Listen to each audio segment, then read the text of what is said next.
everyone. My name is Erin Meyer. I'm the Sustainable Food Programs Coordinator here at UC Merced. And today we're here to talk about the film Milked with Amy Taylor. And I'm so excited about this one. I love the film. It was beautiful. I kind of want to go visit you, and especially in your tiny home. I didn't know you had a tiny home. So let's just go ahead and dive in. Amy, do you want to introduce yourself and maybe share a little bit about the film and your inspiration for it? Yeah, sure. So I am obviously a Kiwi living in New Zealand, and I've been a filmmaker for probably the last 15 years or so. Before that, I had done marine biology, but then I discovered that filmmaking was more my thing. And then I pretty much started looking at films that could make some positive change. Basically, the dairy industry is the biggest company, the biggest industry in this country, and it just has the worst impact on people, animals, and the planet. So I really wanted to sort of expose the truth of the industry instead of what we get told, you know, the greenwashing that comes out of the dairy industry. I wanted to just expose it, and Chris was already sort of tackling the dairy industry, so he was the perfect person to follow and to create this film with. Excellent. All right, Belinda, you mentioned on the registration form that the question is too long to type it. Do you want to go ahead and just start us off? Sure. All right. So, and first of all, also thank you for dividing it up into chapters in YouTube, because it made it so much easier to go back and find certain sections of the chapter titles. Much appreciated.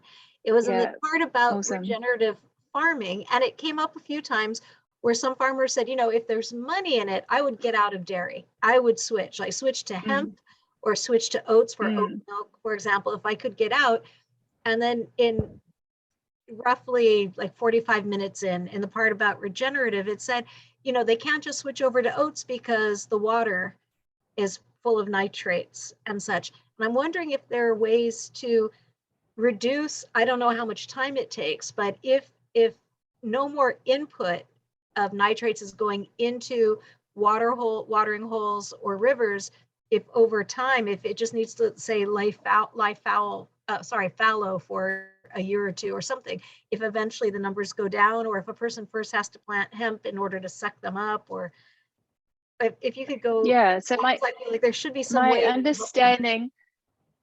Yeah, this would be a great question for Mike Joy, but who was the freshwater ecologist in the film. But my understanding from what I've heard is that it would be more like 20 years or so that we'd be looking at before. So we're not even seeing now the highest nitrates in the water that what we're going to get. No matter if we even stopped it right now, the next decade or two, apparently it's just going to get worse no matter what. So it actually is a very long time, and I'm not really sure how that works, but that's my understanding of it, that it's a pretty serious problem. But luckily it's only certain areas that they found for for making the oat milk, because we do have companies we've actually got this huge company that's building a oat milk factory down in the South Island in New Zealand. So it's still possible. It's just that they did find in that particular area they couldn't get clean water for it. So yeah, it's a worry. But yeah, it all points to the fact that we need to stop it really urgently. Yeah. Thank you. Hi, Michael. Thanks for joining. Certainly, I'm Michael the cat. Yes, Michael the cat. I have my I'm in the office, so I've got one earbud in and keeping the trying to be alert to what's going on around me. So excellent. I'll be back with questions. Oh, perfect. So just heads up, we are only going till about 3:30 today. So if you have questions, you can either put them in the chat or just speak to them, whatever you prefer. Well, I could ask right now. I was surprised. I know very little about. Excuse me. I know very little about the dairy industry in New Zealand. My partner's sister lives in Nelson, however. So I guess I fancy myself knowing something about the country. But I saw that New Zealand is the largest exporter of dairy products in the world, which really kind of surprised me. And they're selling it, is it primarily in the powdered form? Yeah, milk powder is the biggest export for sure. So we have to dehydrate all the milk and then send it overseas to be put into mostly processed food, junk food, baby formula. Okay, baby formula. And I didn't know if Yeah. if that was where the UN, this was just going right to the UN and being distributed to, the It kind of gets countries. pushed on. Yeah, no, it's mostly getting pushed into countries where, they have huge, high rates of lactose intolerance. So you're looking at Asian countries and Africa. So it's basically not, they're also pushing, there's been quite an issue about pushing a formula onto cultures that, then buy into this idea that that's better than breast milk. And so it's not actually like a great thing that it's getting made into formula also. It's a lot of that is they're just pushing it to make money. So it's certainly not doing any favors for the world, exporting what we're exporting. Well, that's too bad. And but it Yeah. And this is, I guess, the other question, just to confirm what I saw in the film, was that this is the largest company in New Zealand. That Yeah, definitely. By a wow, long shot, this is really something. So yeah. I just really, that just sort of opens up the idea again, or expresses the idea that I'm really much more ignorant about New Zealand than I had thought, because I had never thought if it was a manufacturing company, if tourism was the largest industry. Yeah, or... tourism did briefly overtake it, or it was equal, and then COVID happened, and then everyone sort of sees the dairy industry as our savior, which I guess it has been in that time. But also we have this agricultural disruption on the horizon where dairy proteins are being made without cows. And as soon as that becomes cheaper than the protein made by cows, then that wipes out our economy. And not just our country, there's a few other countries around the world that are quite reliant on animal agriculture in any way. It's pretty scary. It's obviously kind of brought in money to the country, but we also have massive debt. So dairy farmer debt has gone up 400% in the last 2 or 3 decades. Are New Zealanders big beef eaters as well? Do they eat a lot of beef? Yeah, I guess we're similar to Australia and America, and that kind of, we do eat a lot of animal products. Except for myself and all the other plant-based people. In addition to the dairy industry, there's also ranching and beef cattle. Yeah, not to the same extent. The dairy, the dairy industry is definitely where people have gone because it made more money. So we kind of had this white gold rush where people sort of saw milk as being, this very lucrative sort of business to get into, and it was for a while, but it's just got harder and harder for farmers. So yeah, they're kind of now stuck in a really bad situation where they're often really indebted, and it's just getting harder and harder with trying to meet environmental regulations and things like that. So then in the beef and let's say the combined cattle dairy business, and this is I get the kind of hint that there was, in some ways, the deforestation took place a century ago in New Zealand, correct? Yeah. So that wasn't directly for the dairying as such. It was for animal farming in general, and I guess sheep were a really big one as well back then. So but it's still happening today. We're still I had read deforested. I had read that we, in California, we have one of our native trees is the Monterey pine, and I had read somewhere that New Zealand was farming the pine. That was one of the largest producers of the Monterey pine lumber in the world was New Zealand. I guess maybe I didn't. Never heard of that one. Yeah, I don't know. Maybe I'm mixing it up with another country, but no, it could be. When I was driving across North Island some years ago, past huge, I mean, areas where natural forest was gone and it was just these rows and rows of pine trees, very tall. And it's Mhm. like a Oh yeah, farm. pine. Right. I didn't know Yeah. there was a particular kind of pine, but yeah, we've just gone all the wrong ways with land use. We're just, pine plantations are not the answer either. It's really bad for obviously the soil and everything running off, and just, I'm not an expert on it, but it's definitely not the best way to use the land. Yeah, Well, and they I mean, mentioned one of the also, big things is that if people go plant-based, we free up so much land because we're using the land more efficiently to produce food. So then some of that freed up land can be rewilded. I mean, George Monbiot talks about this a lot, the UK-based scientist, and it's just frustrating to me that we have this beautiful country here, but we've kind of wiped out so much of it for farming, animal farming, and now pine trees as well. It's like, it really just needs to change. So my question might be some first steps, aside from the petition, and the website is great, like with the petitions and all that's there. Yeah. Because again, it's global, and actually where we are, we're in Central California, we have a lot of cows, a lot of dairy. Yeah. Big, Yeah. big deal. But I'm wondering, I guess, what would you like to see happen? Some small incremental steps, or what could be done to get started in the process? Yeah, well, there's things that individual people can do. Obviously, choosing plant-based food themselves is the biggest thing that you can do. And even though people think, oh, what does one person, matter? Will it really make a difference? Makes a huge difference. The more people can even just drop out 1 or 2 meals with meat and dairy a day. So people making that choice. Governments need to really start looking at supporting farmers to transition instead of carrying on sort of subsidizing and propping up the industry. It's a better idea to actually help them out of the industry, but that's a really tricky one to try and get that change. But obviously, like, apparently Holland is doing quite well at helping.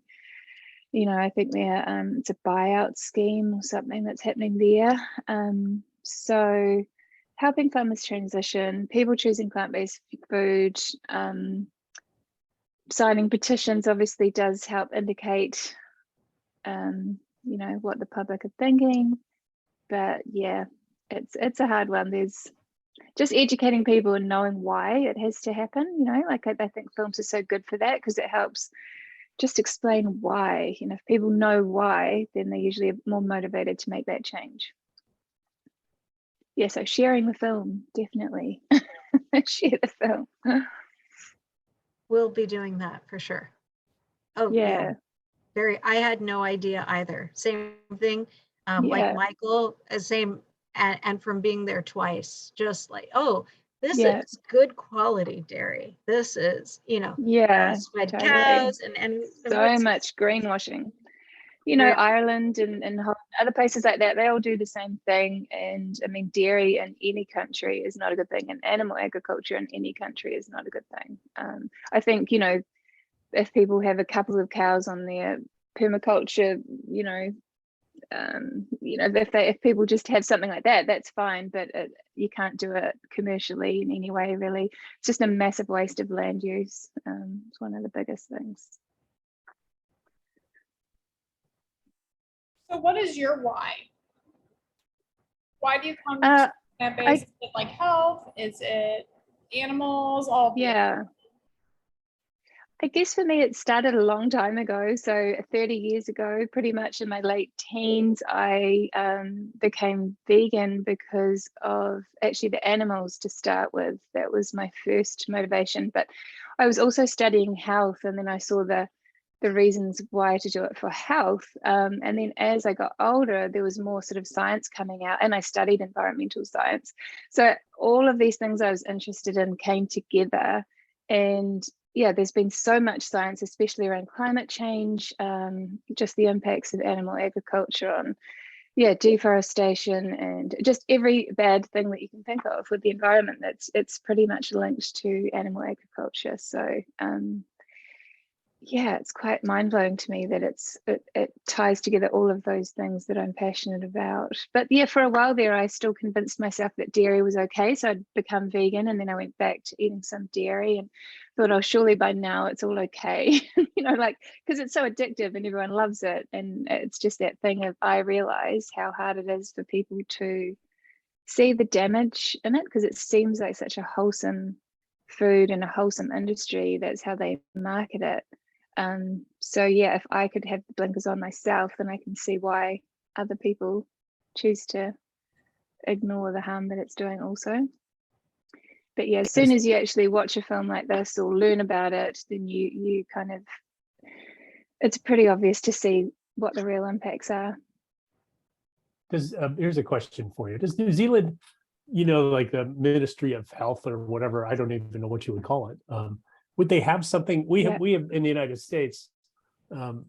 I'm originally from Wisconsin, so I've witnessed, for example, the transition from this relatively small dairy operations, where there would be within every sort of, nearly every four-cornered county interaction would include the dairy itself, where farmers would deliver their milk and produce, then cheese and so on.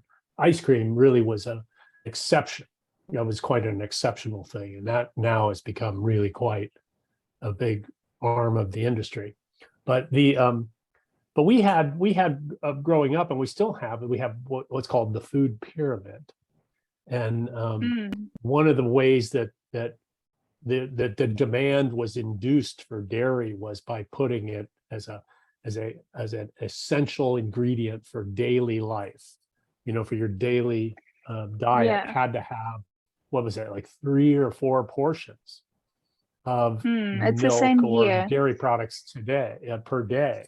Yeah, and it's the same here. And even though the indigenous culture here never had dairy before colonization, it's just insane that actually, Maori population are really high lactose intolerance, and it's not good for, the majority of people. Around 65-70% are lactose intolerant, and yet it's getting pushed onto the indigenous people as well as other cultures living in this country, that you should have 3 servings of dairy a day, and it's literally just to push it for the economic benefit for the industry.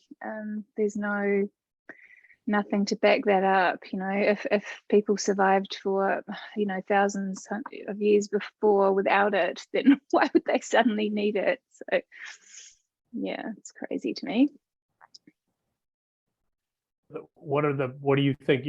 I am a glass half empty person, so when I look around and I see and tell people that I'm a vegan, I usually get a eye roll at best, or a smirk or some comment, even ranging. People say things like, well, plants have feelings too, this kind of absurdities. But yeah, there's always arguments to push back. Yes, but anyhow, the idea, though, that we can convince people to, make these incremental changes is, it's a real challenge, but it's gonna take a long time. And so, can New Zealand's environment survive the amount of time it's going to take? To I make think those the little one changes. thing that gives me sorry, the thing that gives me hope more than anything is this animal-free protein, the fact that in the next 10 years or so that's going to be cheaper and healthier, because they can take the lactose out and they can take other things out. So it's going to be more appealing for consumers and for businesses to include those products instead of going for traditional animal products. So I think that gives me more hope than anything. I don't really think that human behavior change will happen quick enough, but I think the technology will happen, hopefully in time if people don't push back too much about it, because there is quite a stigma, I guess. People call it lab made and things like that, but actually the dairy is made in big tanks, kind of like how you brew beer, and it's similar. It's the same process actually to how they make rennet, which is already in cheese. So there shouldn't be any legitimate reason for people to have an issue with it when they're already consuming cheese with the rennet made in the same way.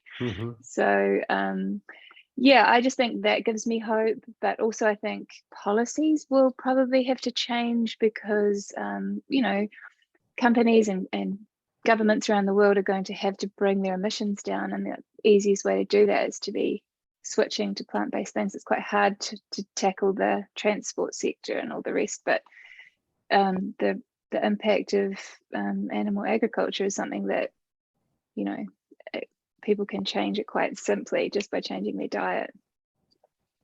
We have a movement here in this country to channel the gaseous wastes from the dairies into power. Yeah, and methane, I just using the yeah, and I methane just for that. yeah, I just Yeah. so dubious of the long-term impact of this, because I think that this is going to provide the dairy industry with another sort of out for, you know, we're contributing. Look at how much we contribute back.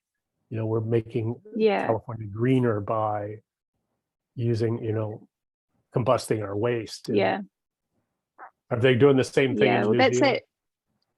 Yeah, it's the sort of techno-fix idea. They sort of come up with something that fixes one little aspect of the industry, but there's just this whole sort of plethora of issues that, you know, that can't be fixed by anything other than moving away from it. So yeah, we have got some, you know, some things like that. You know, people trying to feed seaweed additives to cows to reduce the methane is one of the techno fixes. But I mean, how to get enough seaweed into cows that are grass fed?